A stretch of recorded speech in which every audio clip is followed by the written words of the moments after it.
Bonjour à toutes et à tous, bienvenue dans cette nouvelle vidéo. Aujourd'hui, on va parler de la passerelle ASAP. Donc c'est une vidéo assez courte, mais je vais faire le point avec vous pour celles qui sont aides-soignantes et qui ont envie de devenir auxiliaire de puériculture. Je vais vous expliquer comment faire, qu'est-ce que vous allez être dispensé de faire pour avoir le diplôme, etc. pour vous mettre un petit peu la lumière sur ce qui vous attend. Et comme vous allez le voir, c'est assez simple et assez facile de devenir auxiliaire de puériculture lorsqu'on est aide-soignante. Donc ce qu'il faut savoir, c'est que la sélection pour rentrer à l'école d'auxiliaire de puériculture reste la même pour tout le monde. Que vous soyez en cursus initial complet ou un cursus partiel ou alternance, etc.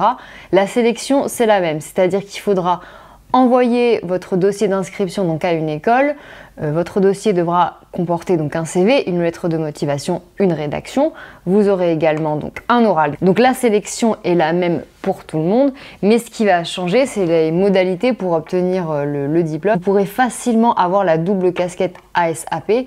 Ce qui est bien, c'est que si vous postulez à l'hôpital en ayant cette double casquette, vous allez plus facilement trouver du travail et plus facilement pouvoir avoir le choix parce que vous avez une double fonction. Donc il y a deux choses qui vont différer selon quand vous avez passé votre diplôme d'aide-soignante. Si vous avez fait votre diplôme d'état d'aide-soignante avant 2005, vous allez être dispensé du module 5, 6, 8 et 9 et vous allez avoir des allègements sur les modules 1, 3, 4 et 10 et vous devrez faire 420 heures de stage. En revanche, si vous avez eu le diplôme d'état d'aide-soignante après 2016, vous serez dispensé des modules 6 et 9 et vous allez avoir un allègement des modules 1, 4 et 10 et en tout vous devrez faire 595 heures de stage. Donc voici les dispenses que vous allez avoir. Donc vérifiez bien quand vous avez passé votre diplôme pour savoir quelle dispense vous concerne. En gros, lorsque vous êtes aide-soignante pour devenir auxiliaire de puériculture, ça réduit de moitié le temps. Donc au lieu de faire en gros sur 12 mois le diplôme avec un cursus intégral, donc vous aurez 6 mois en mélangeant la théorie et les stages pour obtenir votre diplôme. Donc c'est assez intéressant, c'est une formule qui est accélérée. Donc si ça vous tente de faire le métier d'auxiliaire de puériculture, et il y a beaucoup d'aides-soignantes en fait qui, lorsqu'elles travaillent auprès des auxiliaires de puériculture, en fait s'intéressent à leur travail et elles aiment également changer de public. Vous pourrez basculer selon vos envies dans soit un changement de carrière momentané, soit un changement de carrière qui est durable, mais c'est vraiment bien d'avoir le choix.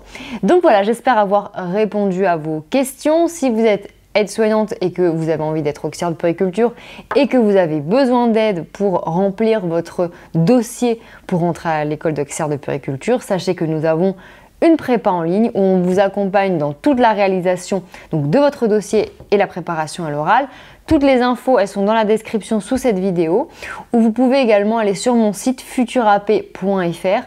C'est une mine d'informations sur le métier, la formation, le cursus. J'explique vraiment énormément de choses pour vous renseigner sur le métier. Donc vous pouvez aller jeter un coup d'œil pour connaître davantage le métier et si ça vous plaît, vous lancez tout simplement.